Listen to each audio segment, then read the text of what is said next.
eu parei de rezar para Deus e tudo na minha vida começou a melhorar. Um vídeo um pouco contraditório, que você provavelmente deve estar se perguntando, tá, mas como assim?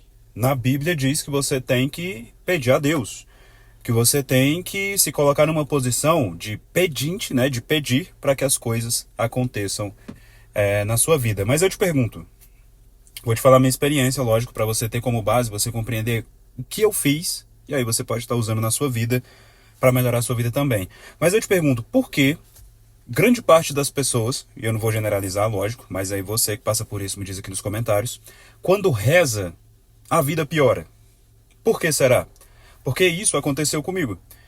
Em alguns momentos da minha vida, do passado, claro, eu ainda não tinha a experiência que eu tenho hoje, logicamente. Eu não estudava a Bíblia, eu não estudava os conhecimentos do rei Salomão, eu sigo os conhecimentos do rei Salomão. Eu ainda não estudava a fundo, né? Então não tinha a experiência que eu tenho hoje. Porém, um padrão sempre acontecia. Quando eu estava bem de vida, e eu falo bem de vida não só financeiramente, minha saúde estava boa, minha família estava prosperando, eu estava prosperando, e simplesmente quando as coisas começavam a dar errado, o que a gente tende a fazer? A gente ajoelha, levanta a mão para o céu e pede: Deus, por favor, me mostra um caminho, me ajuda, Pai, me ajuda, porque eu não sei o que fazer agora. Eu entrei em um momento da minha vida que eu literalmente quebrei e eu não sei o que fazer. Por favor, me dê discernimento. E aí o que acontecia? Tudo piorava. E aí eu falava para as pessoas, né, mais religiosas, líderes religiosos, pessoas que tinham, que na minha visão tinham mais intimidade com Deus. E o que essas pessoas diziam? Cara, se você pedir discernimento, Deus vai te mandar aprovação. Se você pedir paciência para Deus, Deus vai te mandar tribulação. E eu ficava, mas não é possível, pô. Como assim, cara? O tanto de situação que eu já estou passando e eu vou ter que passar mais, isso na minha cabeça não faz sentido. E sempre que alguma coisa acontecia e eu pedia ajuda, o que adivinha só? Minha vida desmoronava. E aí foi onde eu decidi por mim mesmo buscar o conhecimento. Então eu comecei a compreender melhor a parte espírita. Eu comecei a compreender melhor os demônios, os anjos, não é? O posicionamento do rei Salomão, que não é só, o rei Salomão, ele recebeu o anel de poder. O anel de poder tem um significado. Existe o pentagrama do rei Salomão, também tem um significado. A questão da conversa, não é, lá em Gênesis, de Adão e Eva com aquela serpente, também tem um significado. Tudo tem um significado. Toda a simbologia que existe nesse mundo tem um significado, tem uma energia. Tem alguma coisa que vai te fazer compreender melhor, não só no mundo físico, mas no mundo espiritual. É o que eu passei a compreender. Isso aqui é muito forte. Tá? Então já deixa o teu like aí, porque só de te passar essa informação, você já vai ter uma explosão mental aí para você conseguir chegar ao objetivo que você quer. Então o que foi que eu passei a perceber? Se tudo que acontece aqui fora é uma ligação com o mundo espiritual, eu estou fazendo errado.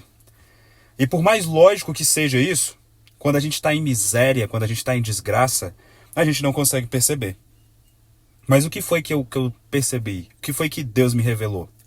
Foi que tudo que acontece lá fora é um espelho do que está aqui dentro. Logo, a partir do momento que eu faço orações numa posição de pedinte, de escravo espiritual, de miserável, quem me atende não é Deus, é o diabo. E eu posso te falar isso com a maior convicção desse mundo. Eu discordo. O problema é seu. É o que eu fiz para minha vida. E hoje, bom, eu tô aqui dentro do meu carro, eu tô aqui na casa com a minha família, tive que vir para dentro do carro porque meus filhos são pequenos, então eles são só um pouquinho, né, acelerados, eles têm uma energia muito forte, né, eles são bastante brincalhões, grita, brinca, que é o que criança tem que fazer. Mas hoje eu tenho uma vida bastante próspera comparado a 5, 6 anos atrás. Por quê? Porque eu entendi isso. E esse foi um conhecimento que foi revelado ao rei Salomão em uma conversa que ele teve com o Leviatã nas montanhas. Então quem já leu os livros do rei Salomão vai saber que conversa foi essa. Então logo após o rei Salomão ele perder, né, o Espírito Santo sair de perto dele porque ele barganhou, né? Ele caiu na barganha da Shumanite, né? Que foi a mulher que falou para ele adorar o Moloque, que seria um deus pagão. Logo, o Espírito Santo saiu de perto dele, e aí ele foi para as montanhas, e nessas montanhas lhe foi reveladas muitas situações que hoje muitas igrejas, muitos líderes não querem que você saiba. Por quê? Porque se você soubesse, você deixaria de seguir o que eles falam. E aí eu estou falando por mim. Se você acredita que esse conhecimento aqui é interessante para você, se mantém, mas, é o que eu falo, também tem o seu posicionamento.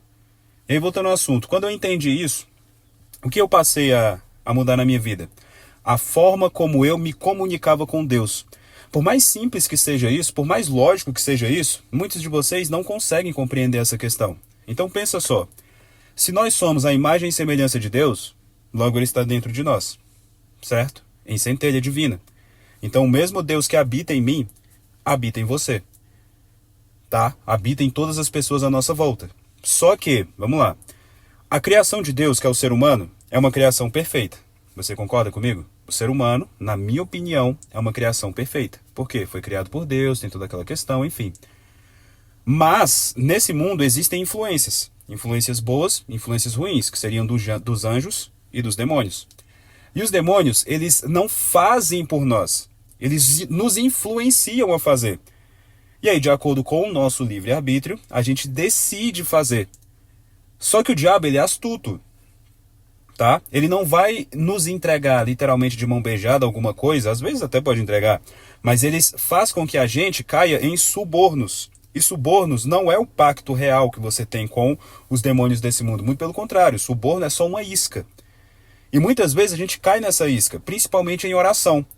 Você já percebeu que quando você está prosperando, e eu não estou falando só da vida financeira, porque é uma consequência. Quando você começa a prosperar, a sua vida financeira ela começa a mudar. Isso é natural. A sua saúde começa a melhorar. Você busca conviver com pessoas que vão te alavancar, que vão fazer com que você tenha uma vida, né, muito melhor. Por quê? Porque você se elevou. Você finalmente aceitou que Deus habita em você, tá? Porque isso é uma escolha pessoal. A salvação ela é pessoal.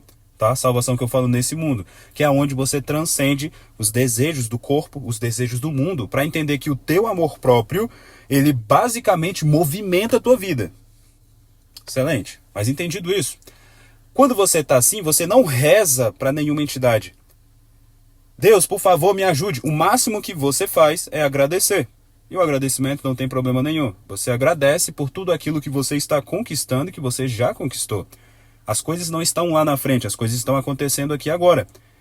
Né? Deus, o Deus que habita em mim, que sou eu mesmo, obrigado. Então, o agradecimento ele é através do amor próprio. Então, quanto mais eu me amo, quanto mais eu me respeito, mais eu cresço espiritualmente. Lembra do início que eu te falei? A vida lá fora, que seria isso tudo à minha volta, ela é consequência do que tem aqui dentro. Logo, quando eu decreto alguma coisa para a minha vida, eu não estou pedindo. Eu não estou com um sentimento de medo, de culpa, de amargura, de dúvida, que é o que normalmente você faz quando você ora pedindo alguma coisa, seja financeiro, saúde, etc. Muito pelo contrário, eu decreto. É o seguinte, a partir de hoje, eu decreto que nenhuma influência maligna desse mundo vai conseguir me desviar do meu propósito. Por quê? O propósito, ele é a tua ligação direta com o Criador. E, logicamente, nós não estamos fora do Criador, nós estamos dentro dele. Mas isso é uma conversa para outro vídeo. No mais, se você gostou desse conteúdo, curta esse vídeo, se inscreve aqui no nosso canal, tá? Se você estiver em outra rede social, clica na minha fotinha para você ver meus stories, porque assim você vai conhecer um pouco mais do meu trabalho. E no mais, me diga aqui nos comentários qual a sua opinião sobre esse vídeo e me diz também a sua experiência quando você ora e também quando você decreta, a diferença entre os dois. Que é porque muitas pessoas que ainda não entenderam o que é decretar e o que é orar, elas têm essa dúvida. E lógico, ela percebendo o teu testemunho de quando você começou a decretar e tua vida começou a mudar, elas também vão perceber que Deus não está lá fora como ensinaram para elas. Deus já vive aqui. Nós somos o templo de Deus. Um beijão.